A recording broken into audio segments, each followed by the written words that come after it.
Welcome to 26th lecture of carbon compound. और आज के लेक्चर में हम कवर करने वाले हैं सोप एंड डिटर्जेंट का बचा हुआ पोर्शन।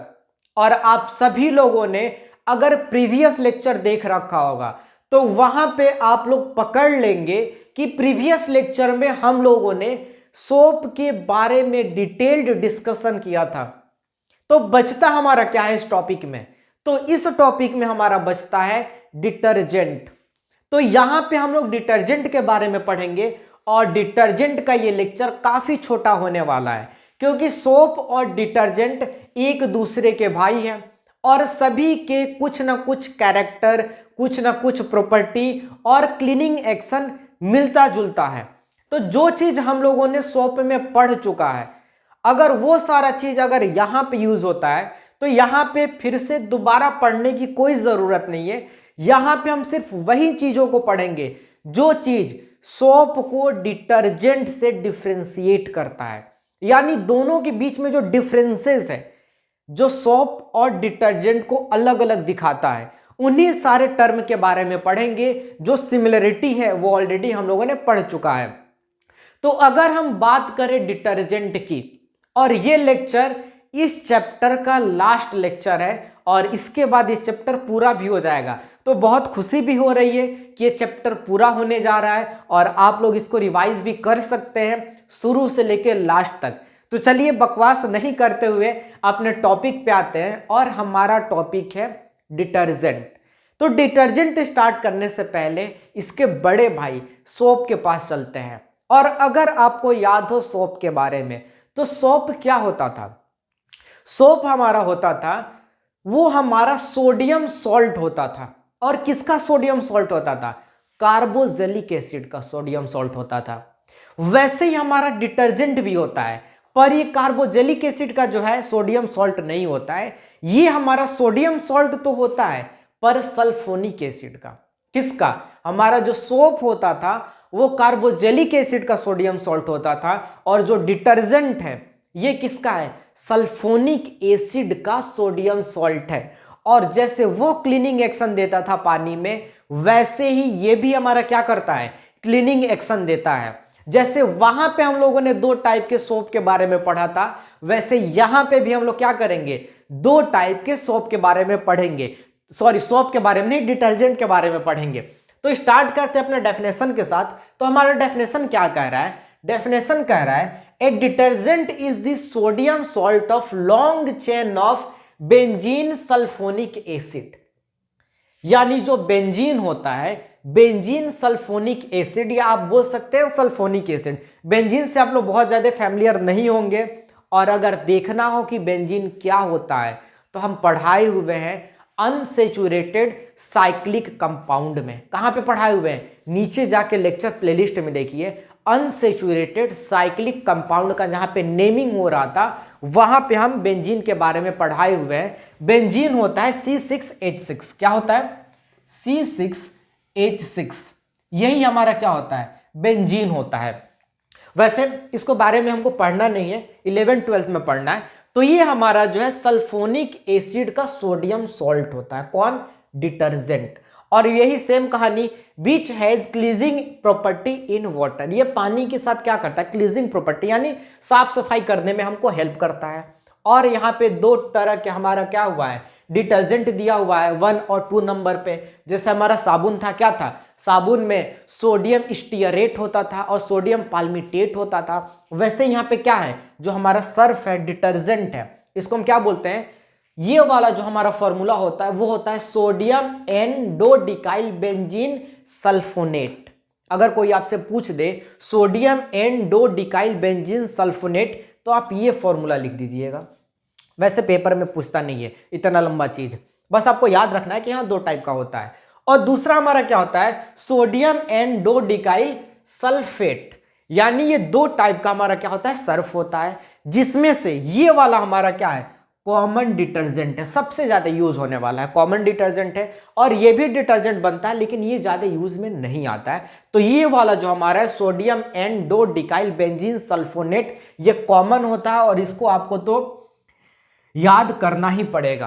तो ये हमारा जो है डिटर्जेंट हो गया। डिटर्जेंट बोल लो, सिंथेटिक डिटर्जेंट बोल लो, सर्फ बोल लो, सोपलेस सोप बोल लो। सोपलेस सोप मतलब जो सोप के फॉर्म में नहीं है, सोपलेस हो जो पाउडर के फॉर्म में हो, तो इसको सोपलेस सोप भी बोला जाता है। एक होता है सोप, दूसरा होता है सोपलेस सोप, जिसको डिटर्जेंट बोला जाता है। तो कुछ भी बोल लो, नाम में क्या रखा हुआ है, सोनू, मोनू, टोनू, कुछ भी बोल सकते हो। अब हम बात करते हैं कि जो डिटर्जेंट है इसको बनाने का क्यों जरूरत पड़ा। हम तो साबुन से काम चला ही रहे थे, तो फिर ये डिटर्जेंट क्यों बनाना पड़ा, क्यों इतना मेहनत करना पड़ा, सिलेबस में डालना पड़ा, दिमाग खराब करना पड़ा।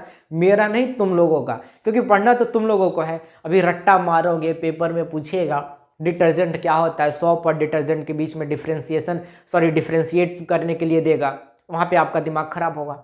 मेरा कुछ नहीं होने वाला। तुम लोग टेंशन लोगे कि क्यों डाल दिया, सोप से तो हो रहा था, क्लीनिंग एक्शन हो रहा था। लेकिन याद करो, जो सोप होता था वो हार्ड वाटर में काम नहीं करता था। तो हार्ड वाटर में हमारा क्लीनिंग एक्शन हो सके, उसलिए क्या किया गया, उसलिए डिटर्जेंट को बनाया गया। और यहाँ पे हमारा डिटर्जेंट का क्या है, एडवांटेज दिया हुआ है। और एडवांटेज क्या है, it can be used even with hard water. अगर कुआं का भी पानी हो जिसमें कैल्शियम और मैग्नीशियम का सॉल्ट हो, वहां पे भी अगर हमको सफाई करना हो तो हम सोप की बजाय डिटर्जेंट को यूज कर सकते हैं। और डिटर्जेंट वहां पे साफ सफाई करके देगा, हमारे कपड़े को, हमारे किसी भी बेडशीट को, कोई भी चीज हो वहां पे क्लीनिंग एक्शन करके दिखाएगा। तो है ना एडवांटेज, बहुत अच्छा चीज है ये सर्फ। इसीलिए आप लोग देखते होंगे अगर कपड़ा वगैरह साफ करना होगा तो साबुन उसमें नहीं डालते होगे, सर्फ को डालते होगे। और क्लीनिंग एक्शन वैसे ही है जैसे साबुन में आप लोगों को पढ़ाए थे, वैसे ही क्लीनिंग एक्शन देता है। दूसरा हमारा एडवांटेज क्या हुआ है, detergent have stronger cleaning action than soap. साबुन से काफी स्ट्रॉन्ग, काफी अच्छा क्लीनिंग एक्शन देता है।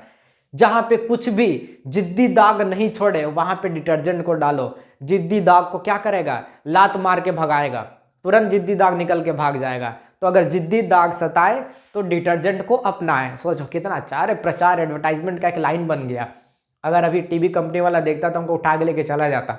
चलो कोई बात नहीं, हंसी मजाक था ये। तो ये डिटर्जेंट का है। और थर्ड हमारा जो पॉइंट है ये कह रहा है detergent are more soluble in water than soap. अगर हम बात करें सॉल्युबिलिटी की, कौन ज्यादा घुलता है, कौन ज्यादा सॉल्युबल होता है, तो डिटर्जेंट ज्यादा सॉल्युबल होता है हमारे सोप से।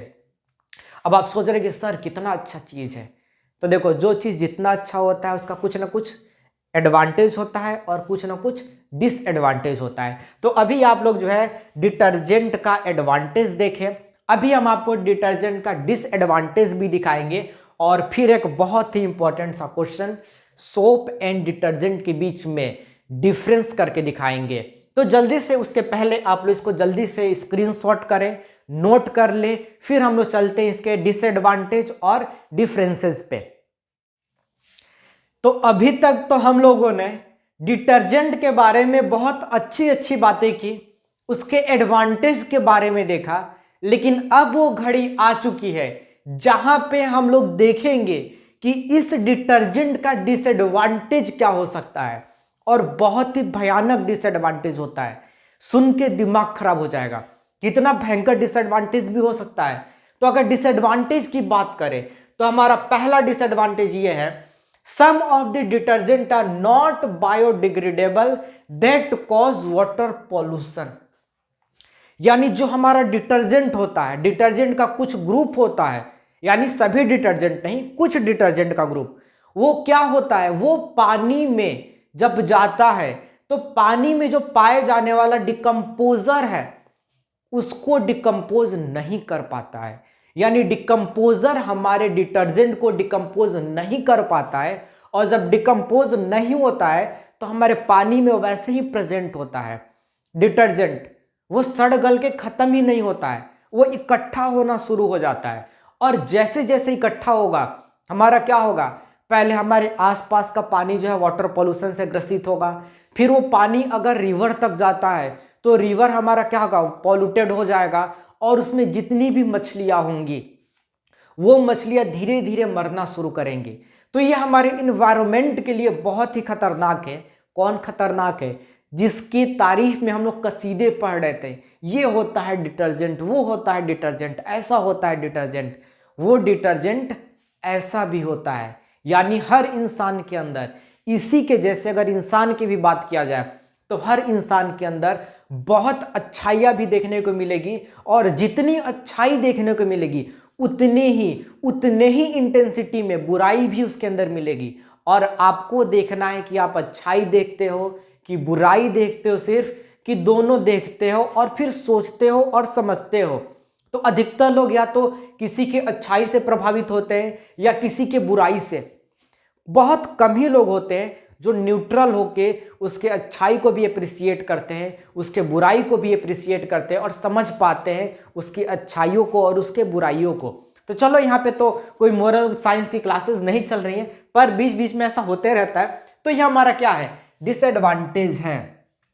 अब हम लोग इस स्टेप पे पहुंच चुके हैं जहां पे हम लोग सोप को और डिटर्जेंट को, किसको, जहां पे हम लोग सोप को और डिटर्जेंट को डिफ्रेंशिएट कर पाए। अगर आपसे पूछ दे कि डिफरेंस बिटवीन करके दिखाइए सोप और डिटर्जेंट में, तो क्या हो सकता है। तो यहाँ पे सोप और डिटर्जेंट में 4-4 पॉइंट लिखा गया है, यही उसका क्या है, डिफरेंसेस है।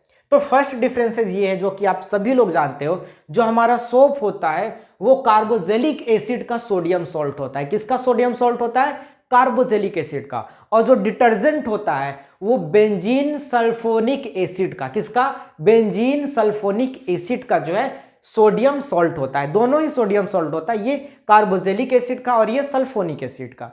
ये पहला डिफरेंस क्लियर।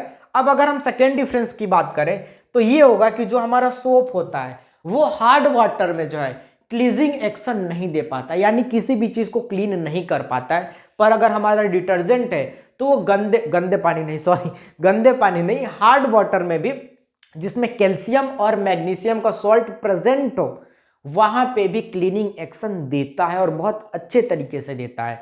और अगर हम थर्ड पॉइंट की बात करें, वही ये जो हमारा सोप होता है वो बायोडिग्रेडेबल होता है, उसको डिकम्पोज कर सकते हैं, पर हमारा डिटर्जेंट बायोडिग्रेडेबल नहीं होता है, डिकम्पोजर के द्वारा इसको डिकम्पोज नहीं किया जाता है। और अगर फोर्थ पॉइंट की बात करें तो ये हमारा जो काफ़ी कमज़ोर, ये जो हमारा सोप होता है ये इसका जो क्लीनिंग एक्शन होता है ये बहुत कमज़ोर होता है, पर इसकी तुलना में जो हमारा डिटर्जेंट होता है उसका क्लीनिंग एक्शन काफ़ी स्ट्रॉन्ग होता है। तो जल्दी से आप लोग इसको स्क्रीनशॉट कर लें। काफ़ी छोटा सा हमारा ये लेक्चर रहा, तो आप सभी लोगों ने छाप लिया होगा, स्क्रीनशॉट कर लिया होगा। अब यहाँ पे हमारा टोटल कार्बन कंपाउंड कंप्लीट होता है। और इसी के साथ एक और इन्फॉर्मेशन देना है, चैनल पे इलेक्ट्रिसिटी का लेक्चर चल रहा है, आप लोग जाके उसको एंजॉय कर सकते हैं, देख सकते हैं। और इसके बाद अब हम स्टार्ट करेंगे लाइट का लेक्चर। लाइट में रिफ्लेक्शन, रिफ्रैक्शन और ह्यूमन आई का पोर्शन जो है कवर होगा। तो लेक्चर को देखते रहिए, एंजॉय करते रहिए, फील द नॉलेज।